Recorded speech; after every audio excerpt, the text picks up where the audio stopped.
I'm so happy I can dance. I'm so happy to stand up and dance. I'm so happy I can run. I'm so happy to stand up and run. I am the Big Mac. I am the Big Cheese. You might say that I am the Big Mac with cheese. You're listening to the Mike Kara radio program, Eye on the Nation. Welcome back to our next edition of the Mike Kara radio program, Eye on the Nation. We definitely have our eye on the nation. As always, proudly broadcasting from Ocoee, Florida, USA, planet Earth. And my next guest is Chris Sutton, who is a former street cop, sheriff, maximum security prison guard, author, and 6th-degree black belt. And he's created a self-defense system called C.O.B.R that is a police academy for civilians. And we want to talk all about that. And Chris, pleasure and honor that you could join me today talking about self-defense. And as we mentioned, definitely a subject that I wanted to discuss with our audience. And we have some great questions. And first of all, can you tell us, first of all, because we know that there's a lot of right things to do and the wrong things to do, and we don't necessarily always want to focus on the wrong, but, you know, sometimes that gets us to the right. But can you tell us 7 deadly mistakes people make every day that puts them at risk for a violent attack? Absolutely, Mike, and thank you for having me on. When we discuss real-life self-defense, you have to throw out a lot of what we have seen on TV, what we hear from our friends, or what we perceive to be as an effective way to defend ourselves. The bottom line is, you know, when we're brought into this world, when we go through school all the way to old age, we have zero self-defense training. So we kind of make it up as we go along with perception, what we see on TV, what we see in sports, or what we think might work, unless you actually get training. The top 7 that I'm going to go over next, they're going to be eye-openers, and some of it's basic, and some of it's pretty direct. Number 1, most people don't realize that the bad guy's in control 100% of the time from the get-go. I like to ask large audiences, do you know the secret formula that the bad guy always controls? And most people can't answer. It sounds like a ghost town in there. And, you know, and it's not their fault. They don't have any training. And then someone inevitably will raise their hand and say, well, it's surprise. He has the element of surprise. That is the closest answer that people get to, and that's actually broken down into 3 categories. The bad guy always picks the time, he always picks the place, and he always picks the method of attack. We don't, you know, you never get the luxury to get a text or an email, you know, hey, at 4 o'clock, you know, I'll be outside of Walmart and I'm going to rob you. It happens, and you don't know about it, and they always pick the time, place, and method. That's number 1. Most people don't realize that. They think they're absolutely in control of their own destiny when it comes to becoming a victim, and they're not. They always are reacting. Number 2, not adjusting their time, place, and method for maximum personal safety. Now, we just talked about the fact that the bad guy, he always picks time, place, and method. The 2 things you have control over are your time and your place. Here's an example. It's 3 p.m., I'm going into the grocery store, it's full of people, it's daytime, the parking lot's crowded, I mean, there's cameras everywhere. I feel pretty safe. 4 p.m. is the time, place is the supermarket. Now, let's change our time. It's 11:30 at night, I'm leaving the supermarket, it's nighttime, so the place is the same, the time's a little different. That changes the entire formula. As a bad guy, as the hunter, I like 11:30 at night. I like the fact that it's really dark in the parking lot, you're not really paying attention, and you're walking out to your car with your head down, checking your Facebook status. That's me as the hunter, as the bad guy. So controlling your time and place, that's huge. When you tell your children, walk home right from the bus stop the way we told you to walk home, they might change their place by walking through the back alley behind little Johnny's house. Well, they change their place. It's the same time, but they change their place, which changes the formula and has a dramatic effect on the outcome of a lot of crimes. Number 3, placing your lives in the hands of social media. I cannot express to you how frustrating it is as a self-defense instructor. that you see people in the head-down status checking or texting mode, and you are an absolute sitting duck. I mean, the first thing a lot of people do when they get in their car, they check their status. First thing they do at a restaurant when they sit down, check their status. They're into that cell phone. There's a time and place for that, but you really need to sit down, be aware of your surroundings, and not only that, it goes a step further. If you're posting pictures of your family online and then telling people when you're on vacation online, they know where you live, what your family looks like, what it consists of, what your address is, and when you're going to be in and out of town. Social media, it's frightening from a self-defense standpoint because it makes it so easy for the bad guy. No longer does he have to really walk by a house and check the doorknobs and check the mail and see if you're home. He just friends you on Facebook if he thinks you're good looking or you might have a nice car or a lot of possessions, and he waits for the perfect opportunity. And the perfect opportunity might be when John says every day, off to work, with his Facebook status, and I know as a bad guy he doesn't have an alarm system and he's at work and I'm going to go in and I'm going to rob this guy. So putting our hands in the lives of social media is one of the most dangerous things you can do. Number 4, we are in our vehicles almost every day of our lives. I know I'm in and out of my vehicle 3, 4, 5, up to 20 times a day.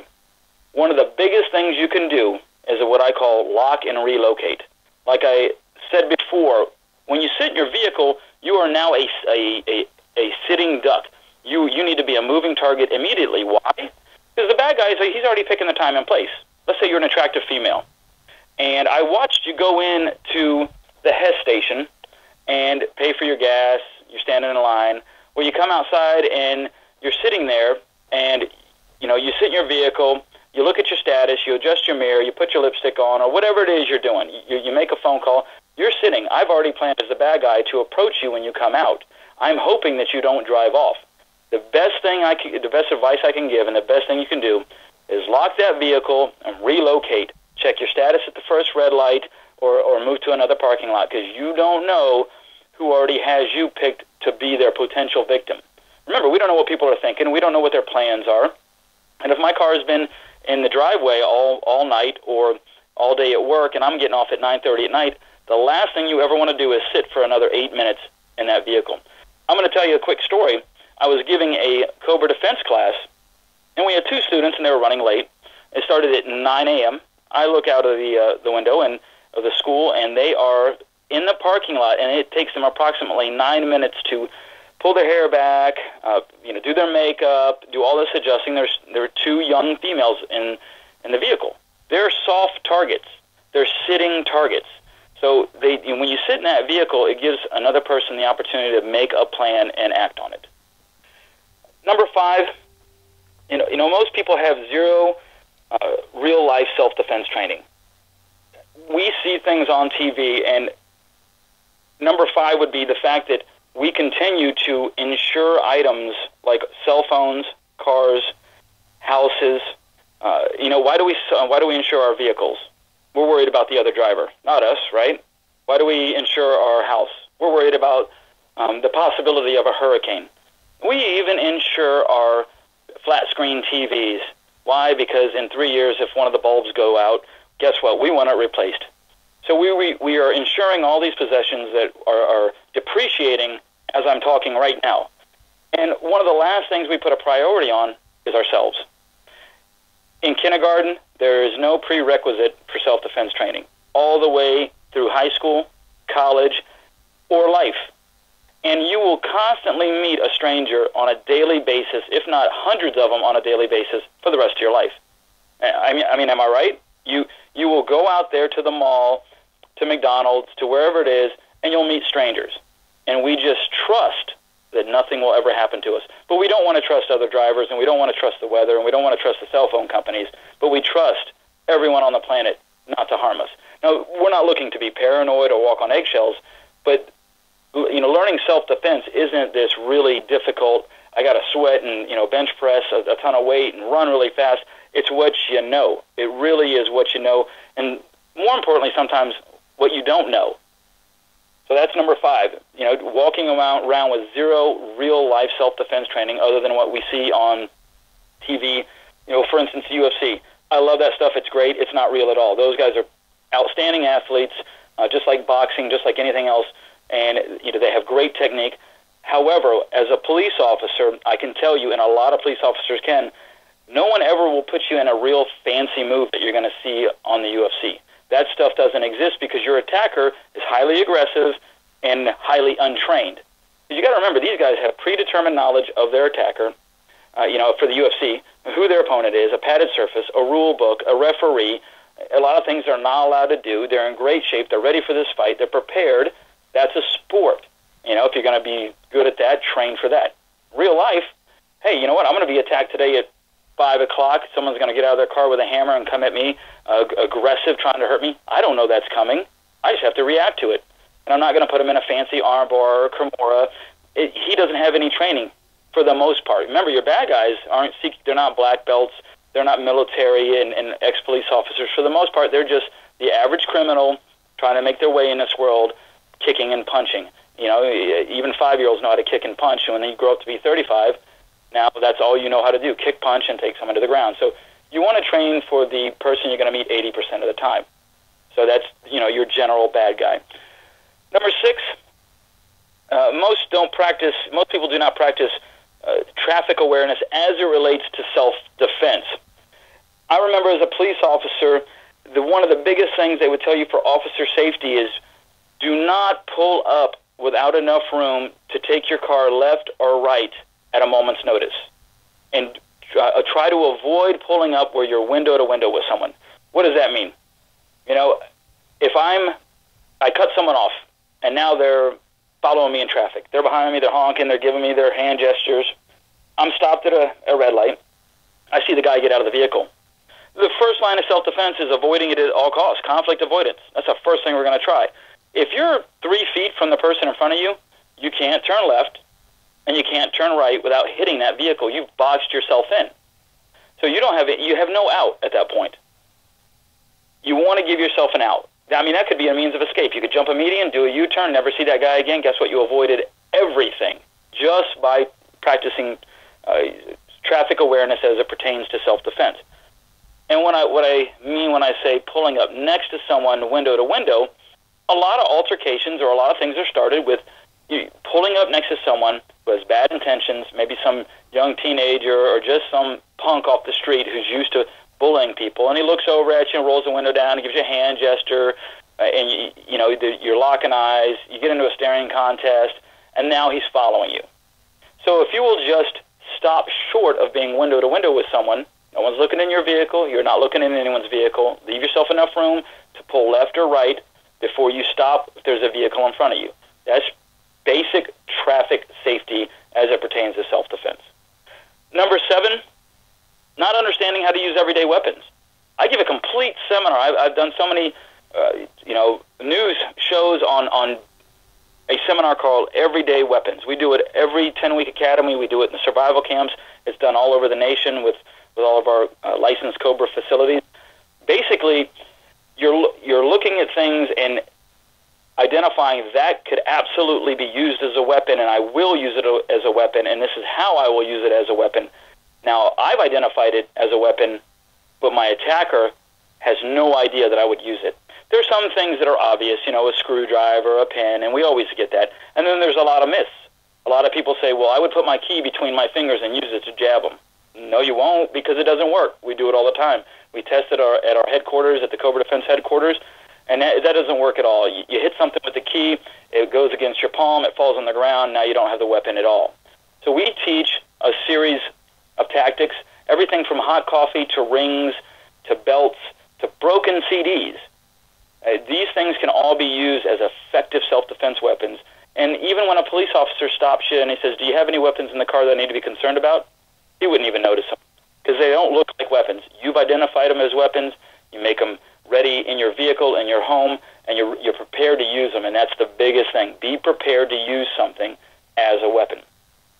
And number 8, having the biggest false sense of security when it comes to certain items. I always ask on day one, what do you tell tell your children, or what have you been told to keep on speed dial?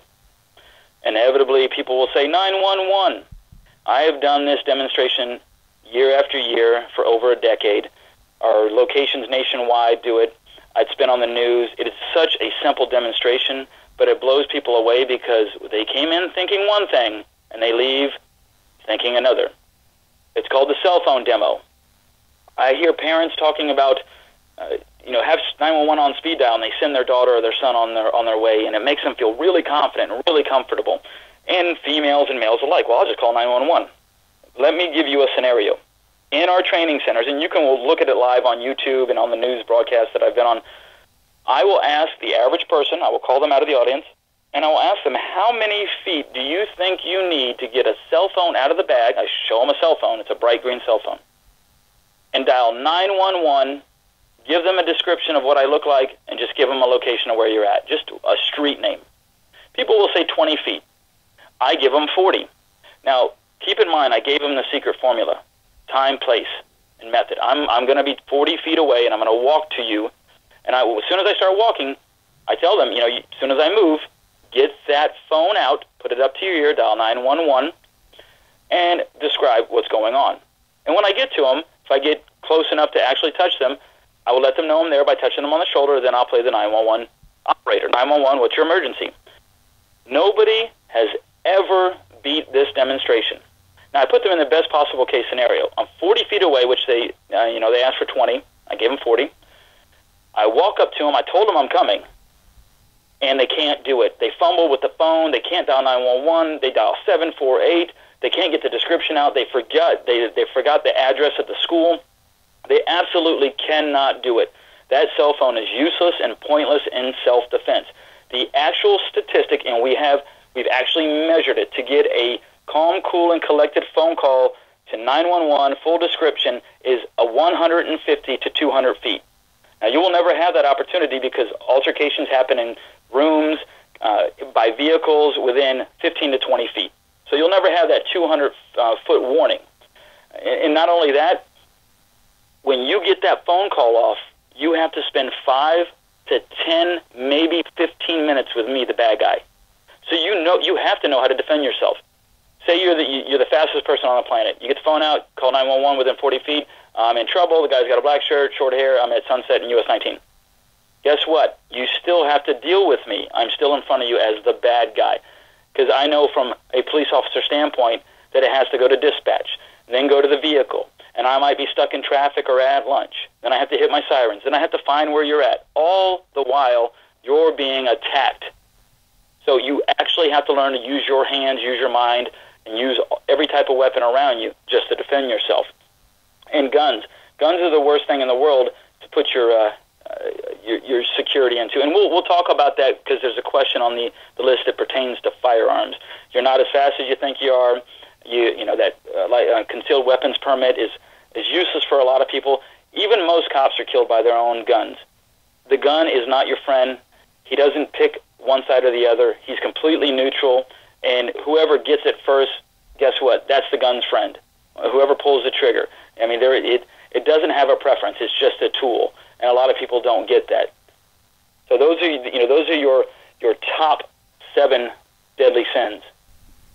Oh, okay. Well, yeah, that's very helpful. And now, Chris, we want to talk about, preventing child abductions. And the one thing I know my parents drilled in me, stranger danger. I know when I grew up in the 70s and 80s that I never had a problem with that because it was a situation where, like, if there was a guy in a car, you didn't know the guy, he wasn't a teacher, you got out of there. But, we want to talk about that. And I know Facebook and a lot of this social media is going to come up. So, I mean, how do we actually train our children now to really prevent child abduction? One of the biggest things I always tell people is your child isn't capable of what you think they're capable of when it comes to fighting off an attacker. When people think child abduction, you don't think about an 8-year-old taking another 8-year-old. An 8-year-old has an effective punch or kick against another 8-year-old. We do a demonstration in the C.O.B.R defense program where I bring up an 8, 9, 10-year-old, 6-year-old, and we ask them, okay, here, just punch me, anywhere in the abdominal area, the chest, kick me anywhere.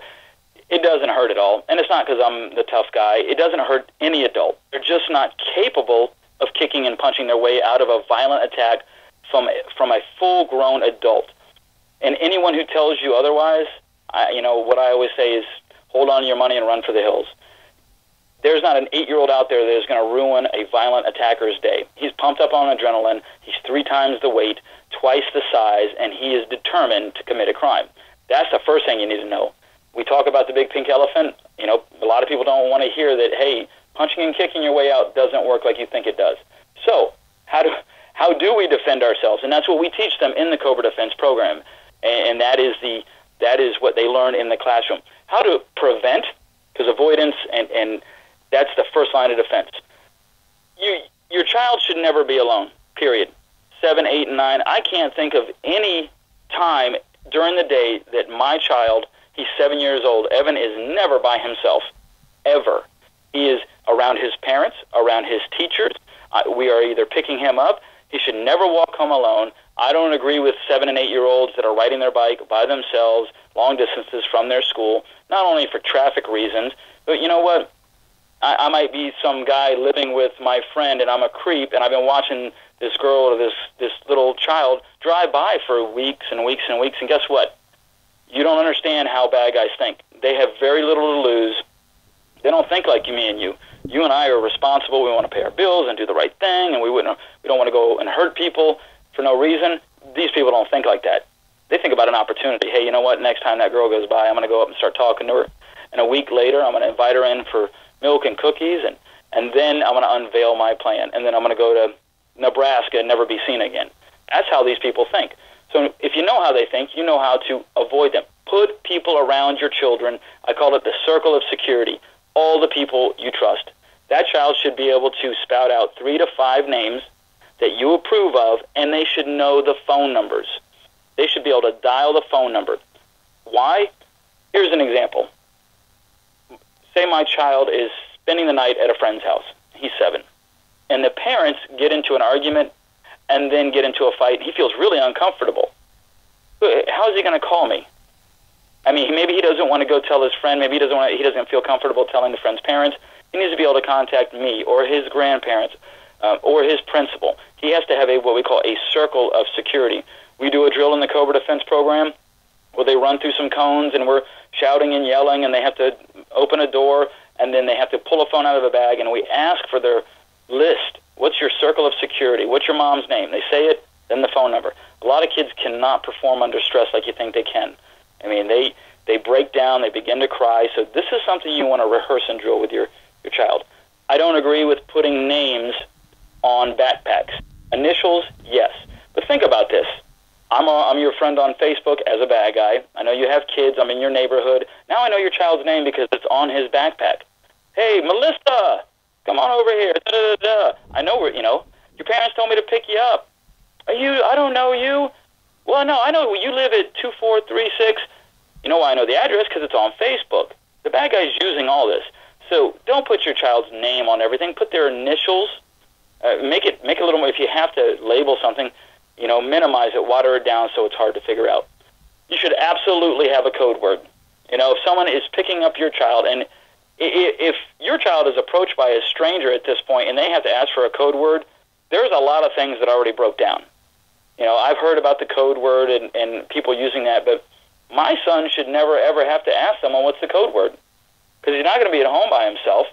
He's not walking home by himself. At school, he's surrounded by good people, his teachers, principals, other kids his age. He shouldn't have to ask for this. So if your child gets to that position, a lot of things went wrong already. But there should be a code word that you drill them on, and only you and they know it, and he should never tell anybody. And that's another problem.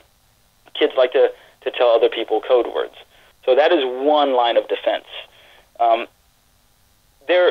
We understand that they can't fight. We understand that they should never be in a situation where they're alone. These are all huge aspects, and they also need self-defense training, period. A child cannot be thrown out in the world or expected to defend himself, because sometimes, like the child in Brooklyn, the first time he ever got to walk home alone, he was abducted. Broad daylight in a busy city. Why? Because he didn't know how to defend himself.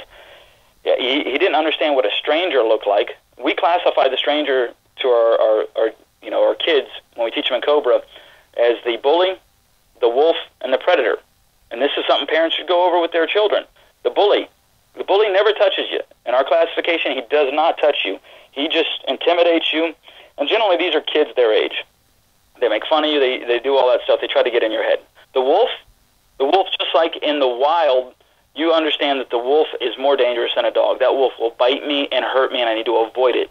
The wolf is someone that will put their hands on you. They'll punch you. They will hit you. They will hurt you. And the predator. We always tell them the predator looks like me and you. They look like the mailman. They look like mommy and daddy. But you don't know them. And that's the point. You don't know them, and the predator looks like everyone else up until the last second. So we have them understanding the 3 classifications of bad guys. The parents need to know the kids can't defend themselves like you think they can. We teach them anchoring techniques and deadly force equalizers, which equalize a fight immediately against an adult attacker, and that's what we're looking for. Don't put their names on everything they own. Have a code word. Have a plan if someone is if someone's knocking on the door and for some reason an 8-year-old's home alone or you're in the shower, you have to have an in-house plan. You never answer the door. You go get mommy immediately out of the shower. You guys have to have plans in place because every family is different. There's not one single standard. So those are the things that I would advise on training your child and preventing an abduction. And then you have 2A on the list, how to prevent an abductor from actually picking up a child. Yeah. In our C.O.B.R program, we call them anchor techniques. You can't punch, you can't kick, because all he's going to do is grab you by your hair or your wrist or your shirt and throw you in that vehicle. It's hard to describe in an interview. You have to actually do the hands-on training. But basically, we have the child take a position on the bad guy where it is almost impossible for him to get in a vehicle. You got to remember, the bad guy's got a small window of opportunity. He's planned this. He knows if he gets caught, and that's why he's doing it while the child's alone. That's why he's doing it in a hurry, because he knows if he gets caught, guess what? Life in prison or something like it. When someone puts their hands on a child, the first thing they should do is drop low around their ankle and almost like playing with a child. When they wrap themselves around your ankle and you walk with them. As simple as that sounds, if they're attached to your ankle, now picture this. I'm a bad guy. I try to grab this child, and all of a sudden he has latched his 70-pound body around the bottom of my leg. He's screaming at the top of his lungs. He's occasionally biting me. You know what? I can't get in my vehicle. I can't hit the accelerator. I can't shut the door. What I've done is completely shut down the situation. We are going nowhere at all. And a lot of people will say, well, won't he hit the child? Won't he? You know what? That's called collateral damage. Your child has a far worse fate if they get in that vehicle and they're going down US 19 or some other major road at 90 miles an hour to an undisclosed location. They will get hurt trying to defend themselves and save their own life, yes, but they will not go anywhere. And then once they get in the vehicle, we show them how to conduct a slow-speed crash by basically putting their arms through the steering wheel. Now, there's several anchors on the way into the vehicle. Well, the window's down. Well, what if the window's up? We have another anchor where they actually place their body in places where the doors cannot shut and they can't be put in. This is all in our C.O.B.R Defense training manuals. You guys can order them online. You can look at them on YouTube. I mean, it's public knowledge. We're the first to teach it that I know of, and parents love it. It's really groundbreaking stuff. Once they get in the vehicle, imagine putting if you're in the passenger seat, your left arm through that little loop in the steering wheel, then your right arm, and then grabbing each shoulder and just dropping your weight. What does that do? It's almost like the club. Remember the club that used to protect your vehicle? Yeah. The steering wheel can only go 2 inches to the left and 2 inches to the right. It's stalling the situation. He can't get out of that shopping mart plaza or out of the driveway without crashing that vehicle at 10 or 15 miles an hour. People are going to say, well, that car's all over the road. We need to call the police. Complying and getting in the vehicle just so, you hope you don't get hurt, well, that's the last time that child's ever going to be seen. Rarely do you find children that are abducted and then found alive. I'll share a quick story with you. I was teaching my anti-abduction techniques outside, and I had the children there, and we were teaching them. And I had a parent say, well, what if they fall down and they get scratched, or that someone runs over their foot? And, I said, ma'am, I appreciate the question. I said, there is no foolproof way to not get hurt when trying to save your own life. I said, if she falls down and gets a boo-boo on her elbow or her knee, and that attacker gets in his vehicle and takes off because it's taking too long, he's drawing too much attention, he doesn't want to get caught, guess what? She wins. An ambulance will be there within 10 to 15 minutes. She'll be surrounded by professionals to attend to her wounds. If she just goes with him so she doesn't get hurt, guess what? I'm sure he's going to be really nice to her when they get to where they're going. Do you understand what I'm saying, ma'am? And she was in tears. I didn't want to be too upfront, too direct with her, but she got the point. You know, you have to understand, just like sports, you know, you're going to fall down, you're going to go boom, get back up. You're trying to save your life. You don't need to be worried about a couple scratches, or if you could break an arm. I'd rather have my child back with a broken arm than on the news 3 days later, found behind a church, you know, dead. So you know, I made my point. You have to do whatever you have to do.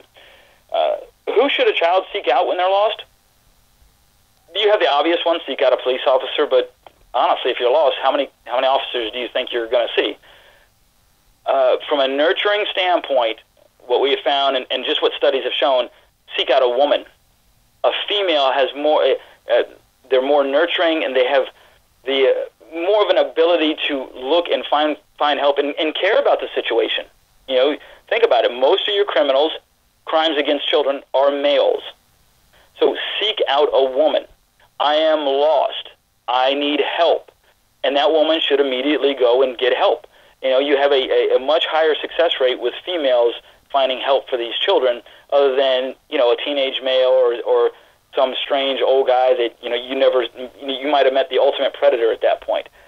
Now, could you meet a female that's bad? Yes, but we all have seen the news, and we understand that most of these child abductors are male. And then, you know, you have your obvious ones, teachers, police officers, someone who works. So if you're lost in the mall, you should go in somewhere where someone is working and go to the front desk, because that person has a responsibility, and they're in the spotlight, and they're less likely to be one of your criminals. And then we already went over how to escape a vehicle. Low-speed crash, you know, it's really hard to explain. This is a very visual lesson, because we take it from point A to point B. From the point they grab you to trying to get into the vehicle to actually getting into the vehicle and creating a low-speed crash by anchoring that steering wheel. And you have your question. The next question here is why tear gas and mace provide a false sense of security? That's a great question. I remember being as a police officer. For the training, they will actually spray you with pepper spray and ask you to do a bunch of different techniques and arrest somebody and run 50 yards and do all this stuff. Guess what? Most criminals have been sprayed in the face, you know, 20 to 30 times. They get it on the street while being arrested. They get it in the jail. Myself, I can tell you from experience, I have been sprayed in the face at least 30 to 45 times, maybe 50 times. You lose count. A lot of that is from training. You know, you have to go through training and in-house training every 6 months. And a lot of that are actual calls. You know, you're out there, you're trying to arrest someone, and before you put your hands on them, you pepper spray them. Or you're in the jail and you have to use it. Or your backup officer sprays the wrong direction and it hits you in the face, and now you still have to function and protect your gun so no one gets it. I learned real quick that you can build an immunity and a tolerance to this, because all it is basically cayenne pepper, aerosol, and oil. I pulled a vehicle over one time. The guy had a warrant for his arrest. I asked him to get out of the vehicle. He would not. I immediately sprayed him in the face with pepper spray. He then proceeded to get out of the vehicle and sprint away from me, dodging traffic so he could see. And I remember specifically spraying him right in the face, because that is a distinct look. He had that orange oil all over him. He had it on his hands. He's rubbing his eyes. Well, he got out of the vehicle, ran from me. I chased him for 150 yards, finally caught up to him, tackled him, and he fought like an animal. And he knew what he was doing. He could see everything. You know, he grabs your weapon. He got up. He ran away again. He's dodging trees. He's only dodging trees because he can still see. So it's not as effective as we might give it credit for. What is more effective? One of the most effective things you can use, and I do this in my everyday weapons class, is it's cheaper than pepper spray. And not only is pepper spray not as effective as you think it is, people can't use it like they think they can, just like a gun. You can't get it out in time. You're going to fumble with it. You're going to be afraid of it. You're going to think that you're going to spray yourself, and you might spray yourself. Now you have to react. One of the things that I teach is go to Walmart, buy Tilex, Clorox counter cleaner. You keep that in your office. You keep that behind the seat of your driver's side in your car. You keep that in your home by the front door. You keep it on spray, which is the mist. That is more lethal than any pepper spray on the market. Even read the back. It says causes blindness all the way up to death. You're going to go to the hospital with this stuff. If I was sprayed in the face 50 times with Clorox bleach, we wouldn't be having this interview. You don't recover from that. It's permanent. You don't need a permit for it. It's not loud. It doesn't look like a weapon. Let's go back to perceived weapons. It doesn't look like a weapon, so the bad guy is putting his guard down. He approaches your window. He's trying to pull you out of the vehicle. If he saw a gun laying on your passenger side floorboard, he would say, "Oh my gosh, you got a weapon," or if it was a knife or whatever. But 409 spray, once again, even a police officer, if he asked you, "Ma'am, do you have any weapons in the car that I need to be concerned about?" "No, I don't, officer." And you could absolutely be telling the truth. You only have the intent to use that in a life or death situation. It's great, if you are a business owner and you're the last one always leaving at night, it's 11:30, 12, or 1 in the morning, you walk out with a bottle of 409. Even the bad guy will approach you thinking, she's just taking that home, or he's just taking that home to do some house cleaning. They wouldn't dare use that on me. Remember that people think, and the bad guys even think, that there's a rule book to self-defense. There is none. In C.O.B.R, we say, show me the rules and I'll follow them. If you show me the rule book, I will follow the rules. There are no rules in real life self-defense. So 409, Tilex, any of that stuff, you turn your head, you point in the direction of the bad guy, and it is more effective than any pepper spray out there. Oh, okay. Another question we have here is, what must you do every month to make your concealed sidearm an asset rather than a liability? That's a great question, and it's one of the most powerful questions that you can ask someone when they're going to go buy a gun. Let me give you this example. This is very important. Imagine that you remember the first time you had a driving lesson? Yeah. Oh, it's scary. I mean, the road is tiny. You think you're all over the place. You're not very good. Imagine having a one-day class on how to drive. That's it. That's all you got. It's the only experience you ever got. 3 years later, someone throws you the keys, and they say, get in that vehicle, and I want you to do 110 miles an hour down this busy road. And I want you to follow all the traffic signs, the stop signs. Don't hit anyone, and you better do this correctly because your life depends on it. That's exactly what we do when we get that little plastic card that says, I can carry a gun. I have done thousands of demos where we time people getting their gun out, making it weapon ready, and firing at the bad guy. Just a little click sound. Now they know it's coming. We set them up for success, and they still panic to the point where they put the magazine in backwards. They forget to take it off safety. And I'm not even touching them, and they can't do it, even gun owners. That little license to be, I call it a license to be an idiot sometimes, because we walk around and I got a concealed weapons permit. And I hear that all the time. People call up, I want self-defense, but I really want it for my child because I have a concealed weapons permit. Wow.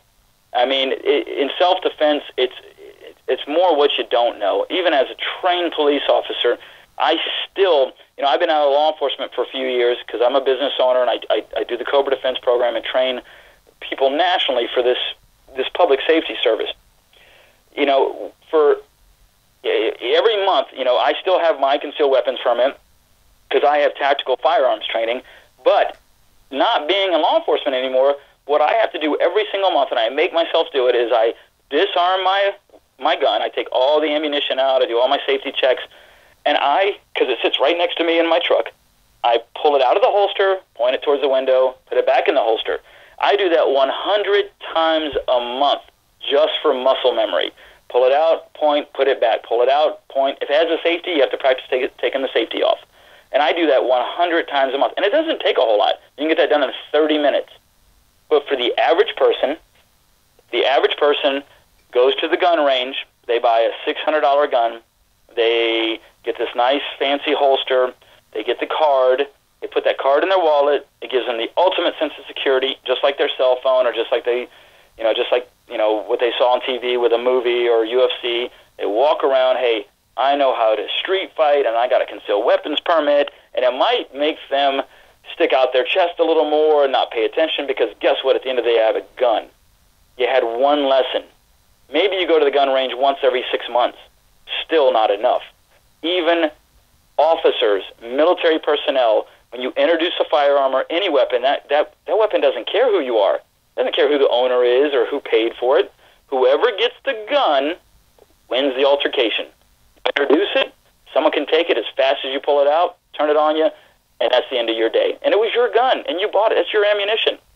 So that little plastic piece of, that little plastic card is a very dangerous thing if you do not train for it. If you're good with a weapon, that gun is an outstanding tool to have in an altercation. And people ask me all the time, when can I use my gun? I always turn them on to Google. Just Google your rights, no matter what state they are. I'm not anyone's attorney, but go to Google. It has all the answers. You can look up the Florida state statutes, study those, so you know your rights. I mean, that's another thing. I have a gun, but I don't even know when I can use it. I don't even know if someone grabs me in my vehicle that, hey, that is considered a home invasion in the state of Florida, just like someone coming into your house. Yes, I can use my gun. New Jersey, you can't do that. So you don't want to break the law. You want to know the law, know your gun, know what you're not capable of. Even people that are really good with a firearm can't get that gun out within 8 to 10 seconds from a concealed place in their vehicle. 8 to 10 seconds with a guy grabbing your hair, trying to pull you out of the car, punching you, yelling at you, all your fine motor skills shut down. It's a very difficult task. Guns are great, but you have to be good with one to be effective with one. Okay, correct, Chris. That looks like all the questions. But before we go, we really appreciate your time. What's great, you've been talking about this C.O.B.R program throughout the whole interview. And so basically what we've been talking about is kind of what you educate people about. And if people are interested, now you mentioned that you have like offices, or you have places people can go around the country, or how does that work? Absolutely. I developed C.O.B.R 10 years ago out of a combination of my law enforcement career, my martial arts career, and what C.O.B.R is the most effective and comprehensive way to teach people from all walks of life. In one C.O.B.R academy, we actually can have a police officer, a military guy, someone with martial art experience, 2 teenagers, a stay-at-home mom, someone with MS. I just graduated a student. He won the Top Gun Award, which is the top student in the academy, and he has Parkinson's. I mean, it's just incredible. This program teaches everyone at any level. What it is, Mike, is martial arts school owners and facilities across the nation, they license the program. I train them. They get the curriculum, the books, and then they begin to teach it.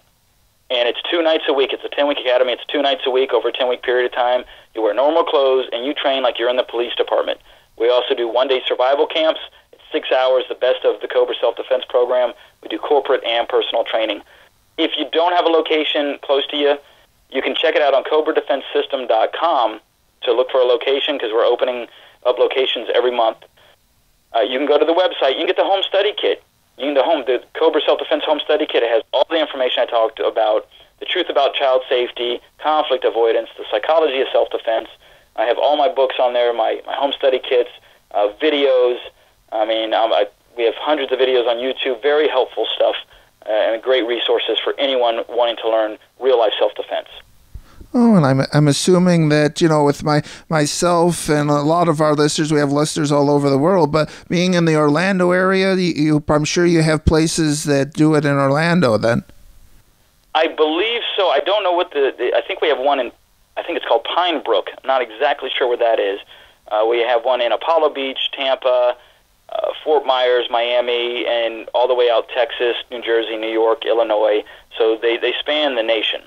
And we're actually going to an online system as well, so we can reach more facilities and school owners to get this type of training, cut down on their travel, and arm them with the C.O.B.R Defense Program. And I will tell you that if you cannot get to a facility, because it has a national map, you'll be able to see if there's a location near you. If you can't get to a facility, I have a best-selling book called The Psychology of Self-Defense.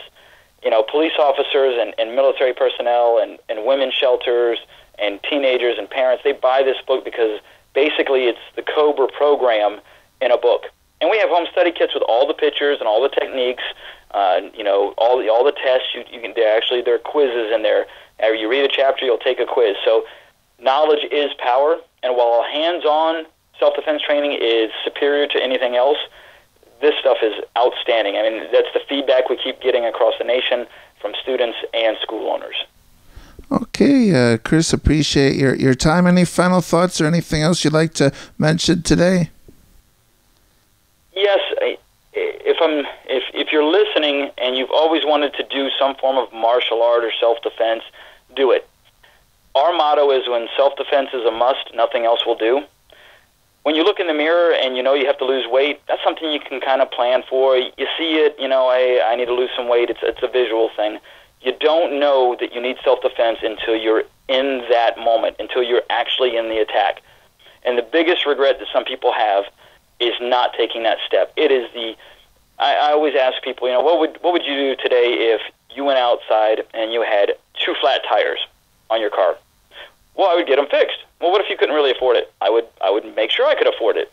And that's not a sales pitch. Two tires on my F-150, it costs you about $300. Our program ranges from $250 to $300. The one-day camps are $100. A book is $20. So you fixed your tires because you need to go to work. What if you were leaving a restaurant and an intoxicated subject came up to you and he said, hey, man, I don't like the way you're looking at me. You got a problem with me, and we're going to settle it right now. Your heart's pumping. You can't feel your hands. You can't feel your legs, and you have no idea what to do because you've never been in this situation, but you would probably pay anything at that point to get out of it. And from there, things can get a lot worse. Now, the good thing is only 3% of the population commit about 100% of the crime. So we don't have to walk around on eggshells being paranoid, but you would fall off of your chair if you knew the crime in your area, even if you live in a really nice neighborhood. It's just everywhere. And bad guys hunt like lions. We are all gazelles to the bad guy. Now, one final thought. The lion out there, he is not looking for the fast gazelle with the sharp horns that is got his head up and paying attention. I wrote about this in The Psychology of Self-Defense, and it's one of our students, when a student reads it, it's the chapter that really sticks out to him.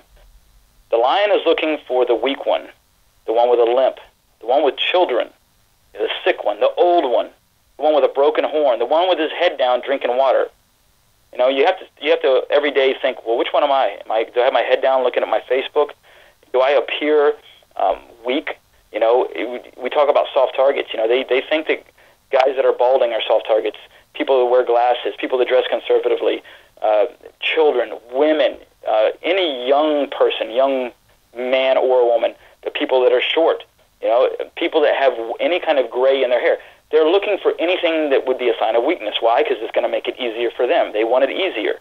One thing you'll never see, just watch any Discovery Channel, National Geographic, you will never see a lion pass a bunch of gazelles and chase the fastest one, all right, the one that's paying attention. He picks the weak one. I'll tell you where I feel my most vulnerable, when I'm putting my child in the vehicle.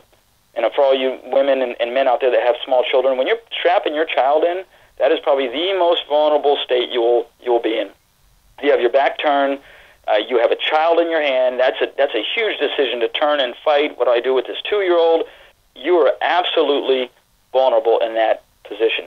So always be aware of what you look like to an attacker. In our books, in our literature, in our training, we pre-frame you. This is what the bad guy's looking for. This is what he's thinking. Now that we know what he's thinking and what he's looking for, it's like a football team scouting another team. I know what you're looking for, bad guy. Now I can avoid all those pitfalls and all those traps. Okay, Chris, appreciate your time. And can you give us your website one final time? Yes, sir. It's www.C.O.B.R, C-O.B.R, defense, defense.com. We have another one that links you straight to the C.O.B.R national website. It's C.O.B.R Defense System, SYSTEM.com. And if you guys anytime you need to give us a call, all of our information's on there, our 1-800 number, our local number. We have our online store. And we've had people travel from all over just to take this course. And we also travel to you to give one-day camps and 10-week academies. So, anyone have a question out there, they can shoot us an email. Be glad to answer it.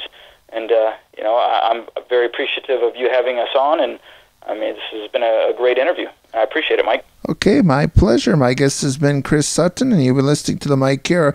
radio program, Eye on the Nation. And please catch us again next time.